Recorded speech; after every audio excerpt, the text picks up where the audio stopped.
I played in the Grand Champions Festival, which was literally the biggest Pokemon tournament in history forever. It had over 10,000 entrants at this tournament, which is literally bigger than the 4 international championship tournaments combined on the official circuit. And huge shout out to Scraw VGC and everybody who was a part of this tournament that made it happen, because what an undertaking. Wow, crazy impressive, and hats off to you guys. And going into this tournament, winning it wasn't even my main goal. I just really wanted to make day 2 to see if I still have what it takes to compete at a high level. And I got close. I got painfully close. So let's first start off with the team that I brought, which might have been a mistake in itself. So I spent a couple weeks building this team with a friend, and for the most part it was a solid team, but there was a big difference with this team compared to what I usually try to run. This team was balanced in composition, and while that might sound normal, for me, that's actually a problem. I tend to do way better with teams that have defined lead combinations and strategies, stuff where I already know I'm leading these 2 Pokemon and this is the game plan. And this team really didn't have that, which is why I've always struggled with balanced team compositions. Because every game you play with a team that's more balanced in nature always starts team preview out with, what do I lead here? What are they leading here, and what's my win condition? And instead of feeling flexible, which is why a lot of people like balanced teams, I just felt overwhelmed by all the choices I had to think about and choose, because my brain runs through a million combinations and I just get frazzled and I can't think about what's the best brain. So let me walk you through the team that I brought. First, Aerodactyl. Aerodactyl is great for stopping Sun teams, threatening Charizards, and being really good at setting up Tailwind. It has a huge speed stat, hitting 200, which is outspeeding a lot of the metagame. It also gets access to dual Wing Beat, so that it can take care of Sneaslers even through a Focus Sash. So this was my speed control, my Sneasler check, and a way to help me check those Sun teams. Then we had Basculegion with a Choice Scarf for those late game cleanups. Last Respects with adaptability boost is just going to be hitting everything super hard. Even after 1 knockout, you're threatening huge damage. But this team was really weak to priority moves. So we added something that I think was a little bit of a sleeper pick, but I stand by wholeheartedly, Serena. Serena is a great option for this team because it helps us deal with bulky water types, helps us stop priority attacks like Fake Out and Sucker Punch that can wreak havoc on our team, and it also had access to things like Low Kick. So paired with our Aerodactyl, it can't get faked out for a flinch, we can get Tailwind off, but also it had a nerve on Aerodactyl, meaning Low Kicks would be able to get 1-hit KOs on King Gambits through the Choppleberry, as well as help us get rid of Tyrannitars and other bulky, heavy Pokemon like Rotom Wash with Trop Kick and Milotic. I genuinely think that this Pokemon was one of the best adds to this team. It brought so much value. After that, we had Mega Blastoise, who was also really pivotal on this team for helping us check King Gambits. Dark Pulse would help us get rid of Sinischas and Basculegions, and Water Spout would do huge damage after we could get a Tailwind off with a Water Spout, full HP. Nothing wants to take that. It was actually a really great Pokemon. Also had Fake Out support, so we could have our own Fake Out next to our Serena, and we could set up that way. Then we added King Gambit as kind of a glue, a backbone of the team, being able to stop Intimidates, Sucker Punch other Basculegion, or just revenge kill some Pokemon that we weakened down. It was a huge Pokemon to have, and I think I brought it to almost every single game. And then to give us a little bit more weather control, we had Politoed with Perish Song. So sometimes you could just even get a cheeky Perish Song off. You could get 2 quick knockouts and you had 3 Pokemon left. There was actually, I think, a game where Perish Song won me both matches. It really came in clutch in game 1 and won me the match, otherwise I would have lost. So Politoed actually was pretty good on this team as well, and I was really happy to have it on the team. It did a lot of work. But you're probably wondering, why have a Politoed with Perish Song and no Gengar? Well, here's the part I keep coming back to. This team originally did have a Mega Gengar on it, but during testing, me and my building partner, Cade, were saying that we didn't bring it very often. So that's when he made the recommendation to switch Mega Gengar to the Scarf Basculegion. And on paper, I think that this makes sense. But in practice, I think it cost me my placement in the tournament, because I only brought Basculegion 1 time through the whole tournament. But in the final rounds, I ran into some matchups that my team just couldn't handle without Gengar. So now that you know what the team is, and you know what some of the decisions were behind it, let me walk you through some of my games about how my tournament went. Round 1, I was versus King 3D, and they had a Frostlass, a Whimsicott, a Milotic, Garchomp, Arcanine, Hisui, and the Sneasler. And I decided to go with Aerodactyl and my Blastoise just to give me a chance to try to match the potential Tailwind that'll come out from the Whimsicott. Prankster Tailwind always seemed really difficult for this team. So then I brought Politoed to help me control the weather, and I brought Serena just to give me some play into the Fake Outs or Extreme Speeds. They lead Sneasler and Frostlass. I lead Aerodactyl and Blastoise. And this is a lead that I feel like I saw quite a bit throughout the tournament, and I never really figured out like the best way to handle it. I always felt like I was behind in this lead. So I decided to protect against any Fake Out and go for a Dark Pulse, but they Fake Out my Blastoise and they set up an Auroravel, giving them some defensive boosts.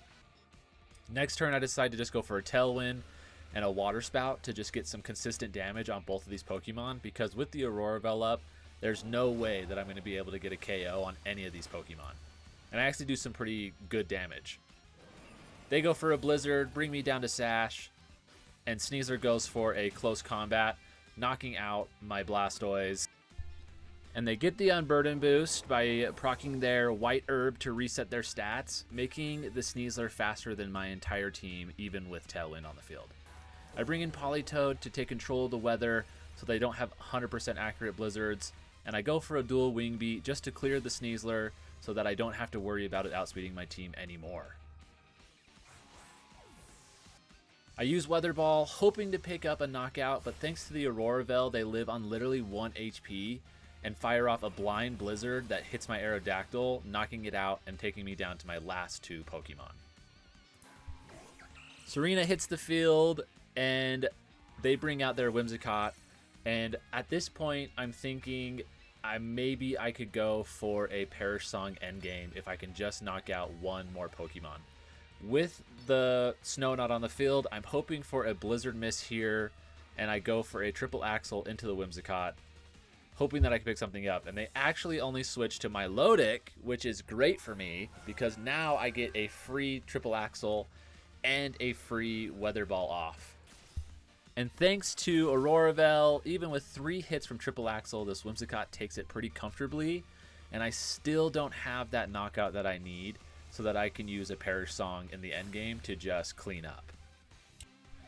Next turn, they actually just switch out their Whimsicott and bring back in the Frostlass, which is great for me because that is like a huge threat to my Serena, and it can do so much damage to my Politoed with Shadow Ball, so being able to pick this up was huge for that endgame that I'm trying to plan for. And I'm able to get a little bit chipped down on the Milotic, but it doesn't really matter too much at this point. I just need to keep Politoed alive. I go for a Protect just to try to keep my Serena on the field for as long as possible. The more targets that I have for them to deal with, the better for my Politoed. And my opponent, I think, makes a mistake here and actually doubles into my Serena, basically giving my Politoed a free setup of Perish Song. If he had Moonblasted into the Politoed, I think it would have not been possible for me to get the Perish Song off because it would have done too much damage and I would have needed 3 Protects for it to work. But after 1, 2, 3 turns, I'm able to stall out the game and win game 1 thanks to Perish Song. Otherwise, that Milotic would have just withered me down and I would have lost the match. So Politoed MVP. The second game is really similar. We lead the same with the Sneasler Frostlass, Aerodactyl Blastoise. I do the same move. I go for Protect and I go for a Dark Pulse. They go for Fake Out, but instead of Auroravel, they actually Blizzard. So this actually opens up the door for me to try to take out the Sneasler in the next turn. So they Protect, and I'm free to go for a Dual Wing Beat, which I connect, and it picks up the Sneasler, and I go for a Dark Pulse that goes into the Frostlass's Protect. Next turn, I decide instead of just going for a Tailwind, I want to take control of the weather so that they can't set up an Auroravel, especially because they have Whimsicott on the field. I'm better off just not playing the speed game and going for a knockout. So they actually go for a Blizzard, and it does miss my Blastoise. I don't think it would have knocked it out anyways, but if you can avoid as much damage as possible, that's great. And then the Dark Pulse comes out for my Blastoise. Thanks to Blastoise's super awesome ability, I'm able to just one-hit KO the Frostlass, and I pretty much have this game sealed up. All I need to click now is Perish Song and protect a couple times, and the game should be mine. And it was a much cleaner second game than the first game, and I was able to win the first round, which was huge for taking a lot of pressure off. If you can win your first round in a big tournament, you can just have a really big sigh of relief, and going into the next round you have a lot more confidence. So winning the first round was great. Round 2 was versus WJ Bax, and to spare you guys from going turn by turn for the next 9 rounds, I'm just going to highlight maybe some key moments in the battles that flip things around, or maybe some decisions that I wish I would have made better, things that I could have done better, and just talk about the moments of the matches that really matter. And to me, this seemed like a really tough matchup. Fast pressure with a Scarf Hydreigon and Sneasler, plus a Gardevoir endgame, and honestly I think I made this game a lot harder than it needed to be for myself right from turn 1.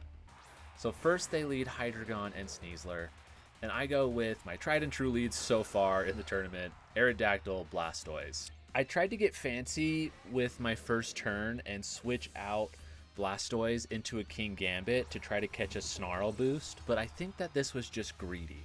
I could have played it simple, I could have stayed in, and on the next turn, I had the option to pressure Hydreigon with a Tailwind and an Aura Sphere, but instead, now what I've done is I put myself into a position where I'm not really gaining anything from this. They didn't Snarl, and now I have my King Gambit in front of a Sneasler, and I just have put myself in an even worse position when I really didn't need to. Next, what I do is that instead of setting a Tailwind on the second turn, I just try to go for a knockout on the Sneasler. And this is me like not really thinking ahead in my turns and just thinking about the turn right here. And so I almost gained nothing from this turn when I actually could have gained quite a bit. They do go for the Dark Pulse into my Aerodactyl. My Aerodactyl does end up flinching, but even if it didn't, I would have gained nothing from this turn. And a Tailwind would have been much better, because then if I could have Tailwind, I would have been in a place where I could have outsped in the next turns with my Pokemon in the back, but instead I just gained nothing, and I'm right back where I was before. I do end up sacking my King Gambit with the Sucker Punches to get some damage off so I can get a free switch into my Blastoise so that I can use Fake Out on the Hydreigon to get a Tailwind up. So I kind of stabilize here with the Fake Out pressure. I'm able to finally start moving forward in this game. So Fake Out comes out. I'm able to flinch the Hydreigon. They switch to Mouse Hold, and I get a Tailwind up. Now I'm actually in a really good spot where I have the opportunity to pick up a double KO here. I end up going just for Rock Slide, Water Spout, hoping that that'll be enough to maybe pick up the Mouse Hold and the Hydreigon, and it is able to pick up the Hydreigon, which is huge for me to kind of get a foot back in this battle. Now I have some momentum. I have the speed control. I just have to try to convert now on this momentum that I have. I'm just hoping that if nothing else, I can maybe knock out the Mouse Hold here, because Gardevoir is so bulky. I know I won't get a knockout, so I'm just trying to go for as much damage as I can, and it barely survives on 4%. And I get a lucky break with the flinch, but even then, I still feel like I'm not able to convert on what I need to in this turn. After getting rid of the Mouse Hold, this is another turn where I feel like I gave up a lot of momentum. So they bring in the Sneasler as their last Pokemon, and instead of trying to capitalize on my field position with Aerodactyl and Blastoise, I decide to play passive. I play scared. I protect from the potential Fake Out. The whole tournament, I don't think anybody ever faked out into my Aerodactyl. It was always into my Blastoise. And instead of protecting there, I could have attacked, got the knockout on the Gardevoir, and pretty much had the game sealed up. But I played scared when I should have used my momentum that I had already built throughout the battle to take control of the whole game, instead of giving my opponent away back in. Here I make the call that they're going to protect their Gardevoir and attack with their Sneasler, so I go for a Tailwind. They end up don't protecting their Gardevoir at all, and they live barely on 6 HP, and they set up a Trick Room, and now I don't know if I have any way to win this game. I'm trying to now just stall out these turns, but I do get myself into a position towards the end game where I can fake out the Gardevoir or the Sneasler. I make another prediction that they're going to protect the Gardevoir so it doesn't get knocked out, and I double into the Sneasler. They end up protecting the Sneasler, attacking with the Gardevoir, and getting a double knockout to win game 1. And then after a close game 2 where my opponent overpredicts a switch into King Gambit, they Heat Wave instead of Snarling or Dark Pulsing. I'm able to get a Rock Slide off, and I'm able to get an Aura Sphere for a double knockout, pretty much giving me the game in game 2.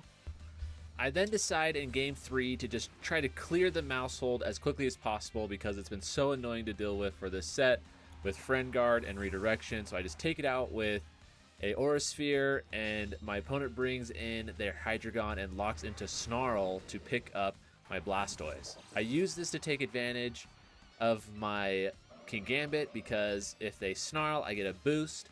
If they switch, I get to set up Tailwind and Iron Head the Gardevoir. So either way out in this turn, unless something catastrophic happens, I feel like I'm coming out ahead in this turn. They end up staying in, going for a Snarl, knocking out my Aerodactyl and giving me a boost. So after some Sucker Punch Mind Games and some more Snarl boosts, I'm able to eke out a win versus my opponent to go 2-0 so far in the tournament. My round 3 opponent was Nova, who was using another mouse hold. So I let out a big sigh when I saw this mouse hold because in the last game it was just so annoying. But now I kind of know what I want to do with it. So I lead my comfort lead of Aerodactyl, Blastoise with my Serena and my Politoed in the back. These have been my most consistent 4 so far in the tournament. So my opponent goes for a flip turn with their Basculegion, but right now my focus is on the mouse hold.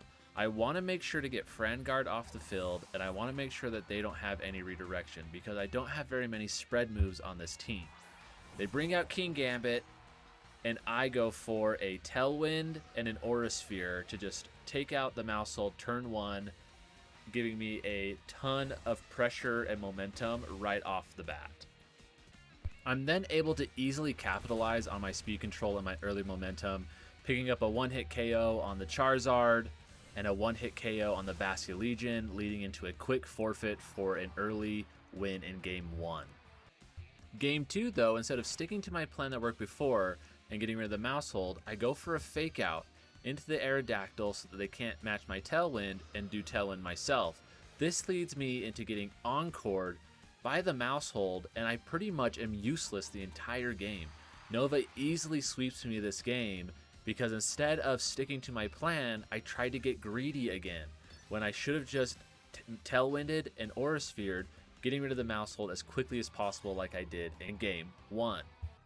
Game 3, Nova protects her mouse hold really well, but I still make sure to get rid of it as soon as I can.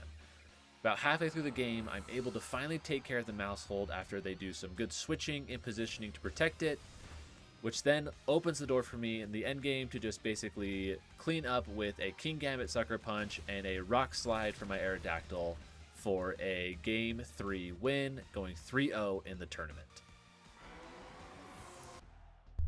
Round 4 is against Grisha and another gosh darn Frostlass.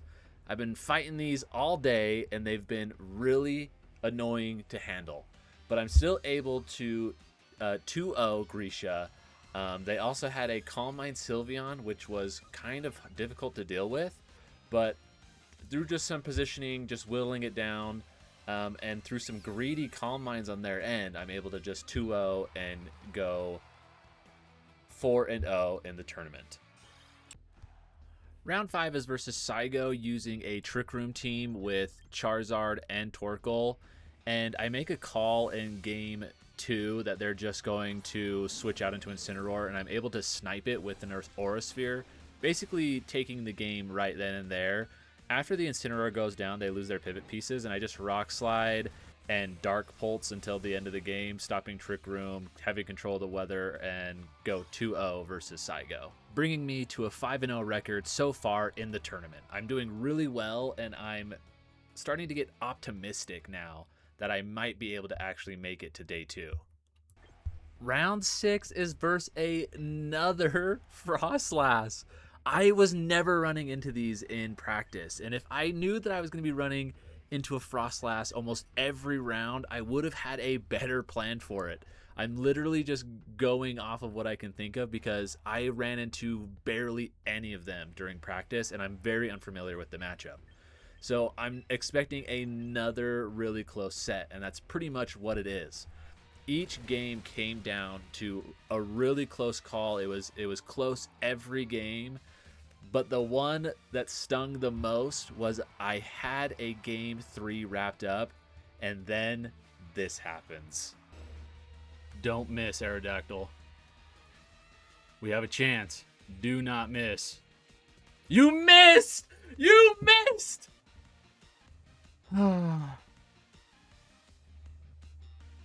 I've gotten lucky sometimes too, I guess. It's okay.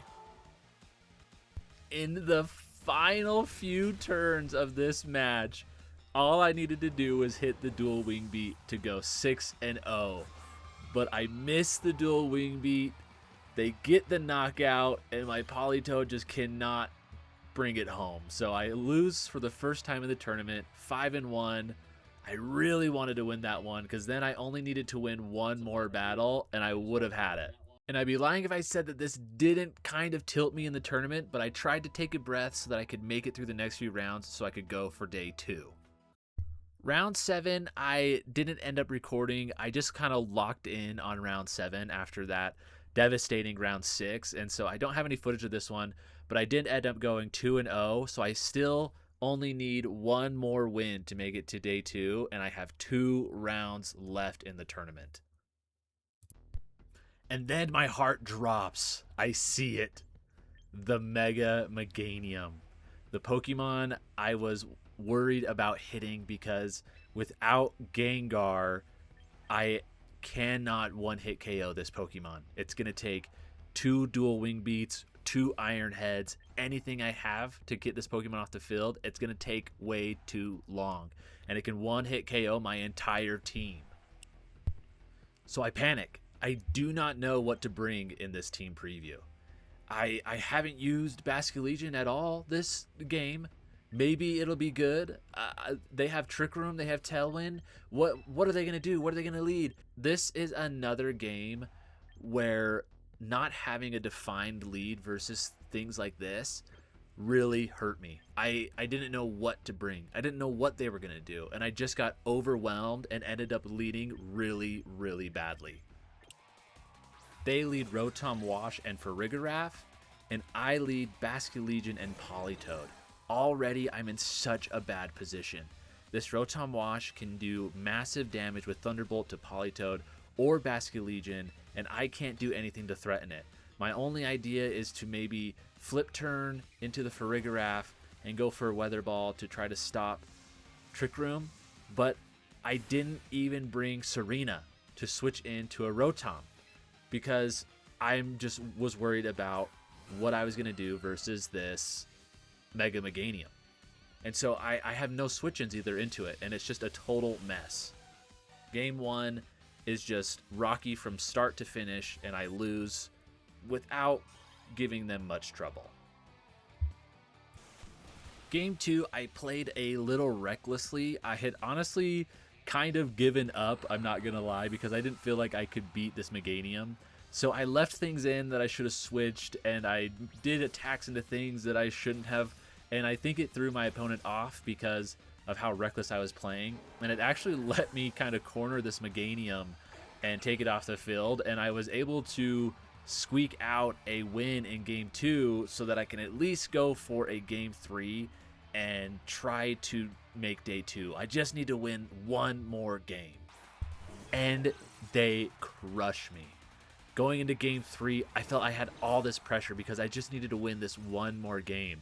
And so I'm thinking, what do I lead? What do they lead? Are they adjusting anything? Will they go Trick Room this time? Will they go Tailwind this time? And I get into this downward spiral. I just get overwhelmed by what should I do? What should I lead? What pieces are the best? And not having a defined lead with this team that's easier for me to pilot in these tough situations really came back to bite me here.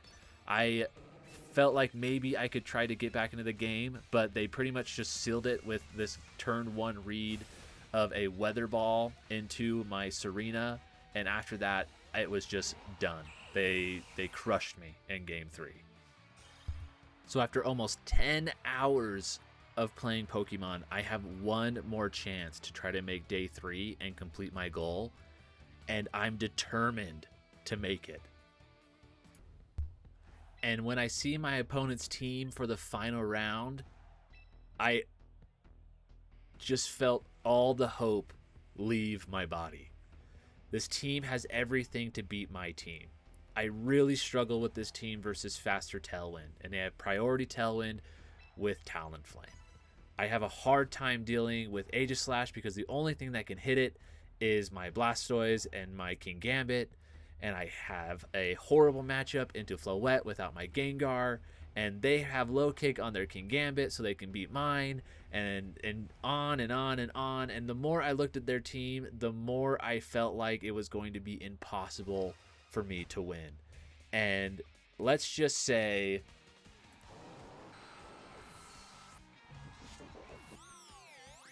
so that's it. I was right there. One more win and I make day 2. Instead, I lost my last 2 sets. And after hours of battling, staying focused, grinding through close games, just to fall short like that really hit hard.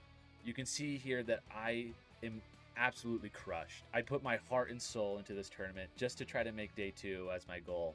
And I was right there and I couldn't make it. And it wasn't even because I expected to win the whole tournament, but because I knew I could have made my goal for day 2. And looking back, there are a few things that I would change immediately. First, I think I'd bring a team with a little bit more of a defined lead combination. Something that takes the pressure off of team preview for me instead of adding to it, so that I can try to at least have a lead that gives me a chance that I'm comfortable with, and then rely on my play from there, instead of starting from behind because I had a bad lead that I rushed into and I have to make up ground. Second, I think I would trust my gut in my team building, and I would keep Gengar on the team. I know that I didn't bring him hardly at all, but that's because in my testing I didn't run into many Floette or Meganium, which is kind of crazy because it was everywhere. But I knew that I needed it to cover those bad matchups, and I should have kept it on the team and trusted myself there. So even if Pokemon doesn't get brought often, but it's there to cover key bad matchups, it still needs to be there. And third, just skill issue, I need to get better at team preview. Being weak at team preview is just something that you can't go very far with, regardless of whatever you're doing. Team preview, I think, is the most important turn of the entire game, and games can be won or lost just like they were for me at team preview. So that's something that I really need to figure out how to get better at. So I didn't make day 2, and that sucks because I was so close, man. Oh, I was so close. But this tournament showed me exactly where I need to improve. And next time, I don't want to be the player that almost makes day 2. I want to be the player that's still playing on day 2. The journey continues.